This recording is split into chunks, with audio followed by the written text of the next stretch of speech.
کہ جو 1 مہینے کے روزے رکھے گا ملٹیپلائی بائی 10 تو 10 مہینے ہو گئے اس کے بدلے، یعنی 10 مہینے کے روزے ہو گئے. اب 6 روزے رکھے تو 60 روزوں کا ثواب ملے گا، تو 2 مہینے وہ کور ہو گئے. تو یعنی پورے سال کے روزوں کا ثواب اگر کمانا ہے تو رمضان اور اس کے بعد 6 دن شوال کے روزے رکھنے ہیں. تو انشاءاللہ ہم پورے رکھیں گے انشاءاللہ. اب رمضان کے بعد ہم نے پہلے یہ کیلکولیٹ کرنا ہے کہ جیسے رمضان سے پہلے تھے اب ویسے ہیں یا بدل گئے ہیں.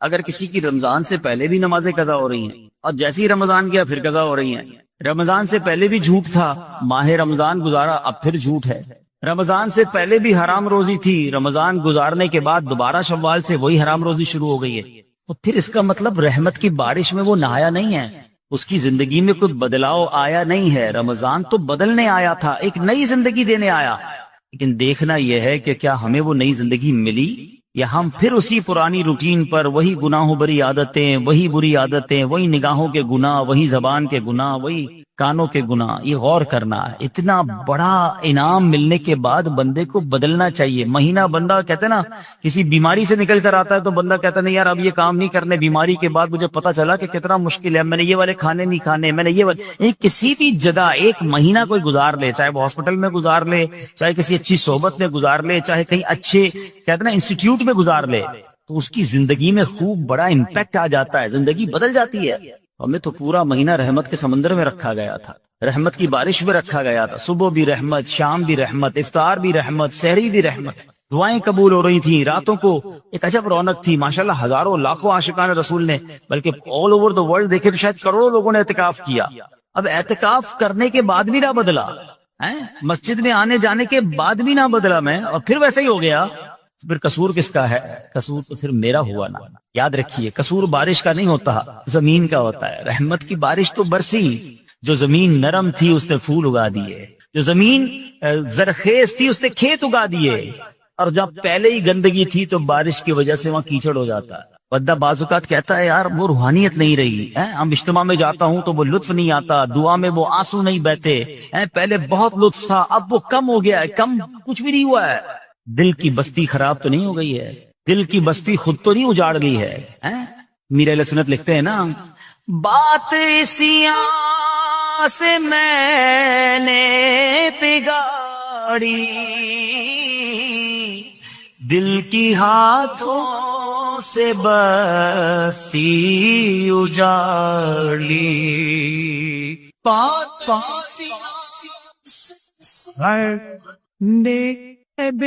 پری دل کی ہاتھوں سے بستی اجاڑی. لطف و عطابت یفت ہو عطا کی ہے میرے مولا، تو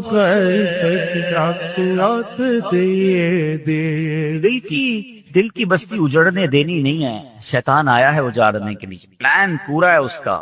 اس سے سب چھین لینا ہے، اس کی نمازیں، اس کے روزے، اس کی آنسو، اس کی دعائیں، اس کے سجدے، اس کے صدقے، اس کی خیرات، اس کے چہرے پر جو داڑھی سج گئی، سر پر جو امامے آ گئے، بہنوں نے جو پردے کی نیت کر لی، وہ آیا ہے بستی اجاڑنے، وہ آیا ہے ہم سے سب کچھ چھیننے. اب عقل مند وہ ہے جو شیطان کی باتوں میں نہ آئے، رحمان عز و جل کے رحمت کے سائے میں چھپ جائے، مسجدوں میں آتا رہے، نمازوں کی پابندی کرتا رہے، سنتوں پر عمل کرتا رہے. جی اگر چاہے بھی برائی کی طرف تو ان بری محفلوں کی طرف نہ جائے. اپنے گناہوں پر معافی مانگیں گے انشاءاللہ. راتوں کو اٹھ کر جب لوگ سو رہے ہوں گے اللہ کی بارگاہ میں عبادت کریں گے. اسی طرح فرمایا کہ صفوں کو درست کریں گے اور انشاءاللہ رب کی بارگاہ سے خوب رحمتیں لوٹیں گے. اے میرے پیارے اسلامی بھائیوں، یہ سب کب ہو سکے گا؟ کہ جب ہم اچھے ماحول میں رہیں گے. تہجد تو جب پڑھیں گے نا جب پہلے فرض پڑھیں گے. جس کی فرض ہی قضا ہو رہی ہے تو اس کو تہجد کی باری کب آئے گی؟ استغفار تو جب کرے گا جب ایسے ماحول میں آئے گا کہ جہاں گناہوں کو یاد دلا کر معافی مانگنے کا ہمیں انداز اور اس کی فکر دی جائے. تو آج کے اس پرفتن پرفتن دور میں دعوت اسلامی کا یہ پیارا ماحول آپ کے سامنے ہے، اس ماحول سے وابستہ رہیں۔ ہفتہ وار اجتماع میں، مدنی قافلوں میں، ہفتہ وار مدنی مذاکرے میں شرکت کرتے رہیں گے تو انشاءاللہ ان نیکیوں کا جذبہ بھی ملتا رہے گا، اور انشاءاللہ ایسے کام کرنے میں اللہ کرے کامیاب ہو جائے۔ تصور ہی کتنا پیارا ہے، یقین کریں، میں آپ شاید پتہ نہیں وہ فیلنگ آپ کو محسوس ہو رہی ہے کہ نہیں، یہ تصور ہی کتنا پیارا ہے کہ کبھی میں کوئی ایسا عمل کر لوں کہ رب کی رحمت مجھے دیکھ کر مسکرا دے، اللہ راضی ہو جائے، اللہ خوش ہو جائے، اور کیا چاہیے، میری تو زندگی کا حاصل ہو گیا نا۔ تو اب یہ 3-4 کام آپ نے سن لیے ہیں، اس کو عمل کرنا شروع کر دیں۔ اللہ کریم سے دعا کرتا ہوں کہ رب کریم اپنی رضا والے کام ہمیں بڑھ چڑھ کر کرنے کی توفیق عطا فرمائے۔ اللہ پاک ہم سب کو عمل کرنے کی توفیق عطا فرمائے۔ صلو علی الحبیب۔ کوئی تنگی کا شکار ہو، کوئی غربت کا شکار ہو، کوئی پریشانی کا شکار ہو، بہت غور سے یہ واقعہ سنیں۔ آپ کی زوجہ نے کہا کہ آٹا ختم ہو گیا ہے، اب روٹی کیسے بنے گی، کھانا کیسے بنے گا؟ آپ نے اپنی زوجہ محترمہ سے فرمایا کہ تمہارے پاس کچھ رقم ہے جس سے آٹا خریدا جا سکے؟ تو اس نے عرض کی کہ جی میرے پاس 1 درہم ہے جو اون بیچ کر حاصل ہوا ہے۔ آپ نے فرمایا لاؤ وہی درہم مجھے دے دو تو میں بازار میں جا کے آٹا لے آتا ہوں۔ آپ دکان پر آٹا لینے گئے، گھر میں 1 ہی درہم اور اس درہم کا بھی آٹا لینا ہے جس کا کھانا کھانا ہے۔ جب آٹے والے کی دکان پر پہنچے تو ایک فقیر وہاں آن پہنچا اور اس فقیر نے کہا کہ اے ابو المسلم خولانی، ایسا کرو یہ 1 درہم مجھے دے دو، مجھ پر صدقہ کر دو۔ آپ وہاں سے پلٹے، تھوڑا آگے گئے، دوسری دکان پر گئے، فقیر وہاں بھی آ گیا، کہنے لگا یہ 1 درہم آپ مجھ پر صدقہ کر دیں۔ فقیر پیچھے لگا رہا، آخر کار آپ نے وہ 1 درہم جو گھر سے لے کر آئے تھے آٹے کے لیے اس فقیر پر صدقہ کر دیا۔ ایمٹی ہینڈڈ، خالی ہاتھ ہو گئے۔ سوچنے لگے اب گھر والوں کو کیا جواب دوں گا، اللہ کی راہ میں صدقہ تو کر دیا ہے، اب گھر واپس لوٹوں گا تو کیا بتاؤں گا، کھانے کے لیے انتظار میں ہے، آٹا لینے گیا ہوں۔ تو اب خالی تھیلا لے کر آئے تھے گھر سے، تو آپ نے لکڑی والے کی دکان پر گئے جو لکڑی کا کام کرتا ہے، کارپینٹر جو ہوتا ہے، اس کے پاس آپ نے دیکھا ہوگا برادہ پڑا ہوتا ہے، چورا بالکل، آپ نے اس تھیلے میں برادہ بھر لیا، اور تاکہ تھیلا بھر جائے اب گھر گئے، دستک دی، تھیلا پکڑایا اور خود باہر فوراً باہر سے چلے گئے۔ میں منہ کیا دکھاؤں گا گھر والوں کو، چلو وہ تھیلا پکڑ کے اندر جائیں، اتنی دیر میں گھر سے دور چلا جاؤں۔ آپ دور چلے گئے، گھر والوں نے تھیلا کھولا تو اس میں نہایت عمدہ قسم کا آٹا موجود تھا، بڑا زبردست آٹا۔ گھر والوں نے روٹیاں بنائی، انتظار کر رہے ہیں کہ حضرت کب آئیں گے۔ اب آپ شرمندہ، آپ باہر گھوم رہے ہیں کہ وقت گزر جائے، گھر والے سو جائیں، وقت جو ہے وہ بھوک کا ٹائم تھوڑا گزر جائے۔ اب سارا دن گھر نہیں گئے، آپ کی زوجہ محترمہ انتظار کرتی رہی۔ اب آپ رات کو چپکے سے گھر میں داخل ہونے لگے کہ گھر والوں کی ڈانٹ بھی سننی ہے کہ ہم نے پیسے دیے تھے آٹا لانے کو، آپ لکڑی کا برادہ دے گئے، مگر ان کو نہیں پتا تھا اندر کہانی کچھ اور ہو گئی ہے۔ اب آپ کی فیملی انتظار کر رہی ہے کہ کب آئیں، بھوکے ہیں، ان کو اتنا اچھا ہمیں آٹا دے کر گئے، بہترین قسم کی روٹیاں بنی ہیں، آئیں تو حضرت کو کھانا پیش کیا جائے۔ آپ چپکے سے گھر میں داخل ہوئے تو آپ کی زوجہ محترمہ فوراً سامنے آ گئی۔ اب آپ شرمندہ، مگر آپ کی زوجہ محترمہ بہترین قسم کی روٹیاں انہوں نے سامنے پیش کی۔ آپ حیران ہوئے کہ یہ کہاں سے آیا؟ تو آپ کی زوجہ نے کہا یہ اسی آٹے کی روٹیاں ہیں جو آپ لائے تھے۔ جب یہ سنا تو آپ کی آنکھوں میں آنسو آ گئے، آپ رونے لگے، اپنے پروردگار کا شکر ادا کیا کہ اس نے میری لاج رکھ لی اور مٹی کو عمدہ آٹے میں تبدیل فرما دیا۔ کیوں کرنا میرے کام بنے غیب سے حسن، کیوں کرنا میرے کام بنے غیب سے حسن، بندہ بھی ہوں تو کیسے بڑے کارساز کا۔ اے میرے میٹھے اسلامی بھائیوں اور مدنی چینل کے ناظرین، یاد رکھیے صدقہ دینا، محتاجوں کی مدد کرنا، ان کی خیر خواہی کرنا، یہ اللہ عز و جل کو اس قدر پسند ہے کہ جو مسلمان اخلاص کے ساتھ، دیکھیں یہ ایک شرط ضرور ہے، اخلاص ہونا ضروری ہے، اللہ کی رضا کی نیت ہونا ضروری ہے۔ دکھلاوا، واہ واہ، نام ہو جائے یا کسی کو صدقہ دے کر احسان جتائے، یہ تو الٹا ظلم ہے، یاد رکھیے یہ بہت بڑی غلطی لوگ کرتے ہیں۔ بلکہ قرآن کہتا ہے اے ایمان والو اپنے صدقات کو ضائع مت کرو، احسان جتا کر، تکلیف دے کر۔ اب یہاں کسی کو پیسے دیے، الٹا پھر اس کو یاد دلاتے، یاد ہے نا تمہیں نوکری لگائی تھی، یاد ہے نا تمہیں جناب میں نے قرضہ دیا تھا، وہ دن بھولے تو نہیں جب بچے کی شادی کروائی تھی۔ کتنا ذلیل ہوتا ہوگا شخص، کتنا دل دکھتا ہوگا اس کا۔ تو ذرا غور کیجئے میٹھے اسلامی بھائیوں، کبھی بھی کسی کی مدد کریں احسان نہیں جتانا، اللہ کے لیے، اللہ کی رضا کے لیے کام کیا تو اخلاص کے ساتھ جو لوگوں کے دل خوش کرتے ہیں، سبحان اللہ، تو اللہ تبارک و تعالی وہ ایسے بندے کو محتاجی کے باوجود کسی کے آگے شرمندہ نہیں ہونے دیتا، بلکہ اس کی سوچ سے بڑھ کر نوازتا۔ بعض اوقات کچھ لوگ صدقہ دیتے وقت، خیرات دیتے وقت، اللہ کی راہ میں خرچ کرتے وقت یہ سوچتے ہیں کہ دوسروں کو دے دیں گے تو ہمارا کیا ہوگا، ہمارے کام کیسے بنیں گے، سب کو بانٹ دیں گے تو ہمارے رزق کا کیا ہوگا۔ غور سے سنیے، حضرت سیدتنا اسماء رضی اللہ تعالی عنہا فرماتی ہیں، نبی پاک علیہ الصلوۃ والسلام نے مجھ سے ارشاد فرمایا، صدقہ و خیرات مت روکو۔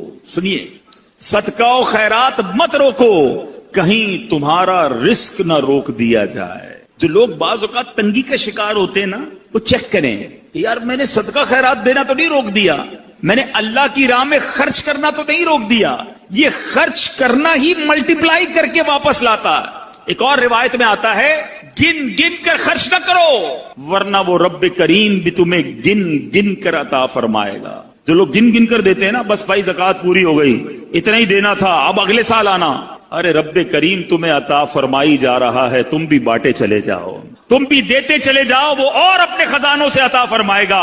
اے میرے بیچے اسلامی بھائیوں، سیدنا امام بدر الدین عینی رحمت اللہ تعالی علیہ، جو ابھی میں نے حدیث پڑھی کہ پیارے آقا علیہ الصلوۃ والسلام نے فرمایا صدقہ و خیرات مت روکو، کہیں تمہارا رزق نہ روک دیا جائے، اس حدیث کے تحت فرماتے ہیں، اس خوف سے اپنے مال کو صدقہ کرنے سے مت روکو کہ وہ ختم ہو جائے گا، کیونکہ اللہ عز و جل تم پر مال کی تنگی فرما دے گا، یہ تجھ سے مال روک لے گا اور رزق کے وسائل ختم فرما دے گا۔ ہمیں نہیں پتا ہوتا، بعض اوقات ہم کسی کی مدد کرتے ہیں، اس کی دعا لگتی ہے، ہمارے بگڑے کام بننے سنور جاتے ہیں، ہمارے رزق میں برکت شروع ہو جاتی ہے۔ بعض اوقات کچھ غریب رشتہ داروں کی لوگ مدد کر رہے ہوتے ہیں، کچھ لوگوں کی کفالت کر رہے ہوتے ہیں، اور بزنس چلتا رہتا ہے، کاروبار بڑھتا رہتا ہے۔ اس میں ہماری کوئی عقل، ہماری کوئی ہوشیاری، ہمارا کوئی کمال نہیں ہوتا۔ کیا معلوم جس کو تم کفالت کر رہے ہو، ہر مہینے جس کے گھر کھانا پہنچا رہے ہو، یہ اسی کی دعائیں ہیں جو تمہارا رزق بڑھتا چلا جا رہا ہے، یہ اسی کی دعائیں ہیں جو تمہیں ترقی ملتی چلی جا رہی ہے۔ تو اللہ کی راہ میں خرچ کرنے کے لیے دل کھول کر خرچ کرتے رہنا چاہیے، صدقہ دینے میں کنجوسی نہیں کرنی چاہیے۔ حضرت رابعہ بصریہ رضی اللہ تعالی عنہا کا یقین دیکھو، توکل دیکھو، آپ کا بلیف کیسا تھا کہ ایک بار دو بزرگ حضرت سیدتنا رابعہ بصریہ رضی اللہ تعالی عنہا کے یہاں حاضر ہوئے، اور یہ نیت تھی کہ حضرت رابعہ بصریہ کھانا کھلائیں گی، ان کا تو کھانا بھی رزق حلال پر مبنی ہوگا۔ اب حضرت رابعہ بصریہ کے پاس دو ہی روٹیاں تھیں، اب دو بزرگ تھے، بھوک بھی لگی ہوئی تھی، وہی دو روٹیاں آپ نے دسترخوان پر ان دونوں بزرگوں کے سامنے رکھ دی۔ ابھی روٹیاں رکھی تھی کہ دروازے پر دستک ہوئی، کسی سائل نے کہا کہ اللہ کے نام پر مجھے کچھ دیا جائے۔ حضرت رابعہ بصریہ نے مہمانوں کے آگے سے دو روٹیاں اٹھائیں اور اس سائل کو دے دی۔ مہمان ہکے بکے کہ ہم دسترخوان پر بیٹھے ہیں، ہمیں بھی بھوک لگی ہے، دو ہی روٹیاں تھی، دونوں اٹھا کر دے دی۔ مگر یقین دیکھو، اللہ غنی، ابھی وہ حیرت زدہ ہیں کہ تھوڑی دیر میں دروازے پر پھر دستک ہوتی ہے، ایک کنیز بہت سی گرم روٹیاں لے کر حاضر ہوئی اور عرض کی، یہ میری مالکہ نے آپ کے لیے بھجوائی ہیں۔ حضرت رابعہ بصریہ نے روٹیاں گننا شروع کی، وہ روٹیاں 18 تھیں۔ آپ نے کہا یہ روٹیاں میری نہیں ہیں، کہا جی حضور آپ کے لیے بھجوائی، کہا میری نہیں ہے، واپس لے جاؤ۔ وہ بزرگ دیکھ رہے ہیں، 2 گئیں، 18 آ گئیں، 18 بھی واپس لوٹا دیں۔ جب مالکن کے پاس وہ کنیز لے کر روٹیاں پہنچتی ہے اور کہتی حضرت رابعہ بصریہ نے تو واپس لوٹا دی ہیں، کہا روٹیاں کتنی ہیں، کہا 18، کہا یہ 2 بچ گئی تھی، یہ بھی ساتھ ملا کر لے جاؤ۔ واپس جاتی ہے، حضرت رابعہ بصریہ کو پھر پیش کرتی ہے کہ میری مالکن نے پیش کی ہے، پھر روٹیاں گنی، 20 روٹیاں تھیں۔ آپ نے کہا ہاں یہ میری روٹیاں ہیں، کیونکہ اللہ کے وعدے پر مجھے سچا یقین ہے، میری راہ میں 1 خرچ کرو میں 10 عطا فرماؤں گا۔ 2 دی تھی تو 18 کیسے آ گئیں؟ اللہ کی راہ میں 2 خرچ کی ہیں تو 20 ہی روٹیاں ملنی ہیں۔ اللہ اکبر۔ اے میرے میٹھے اسلامی بھائیوں، مدنی چینل کے ناظرین، جس دن یہ توکل پیدا ہو جائے نا،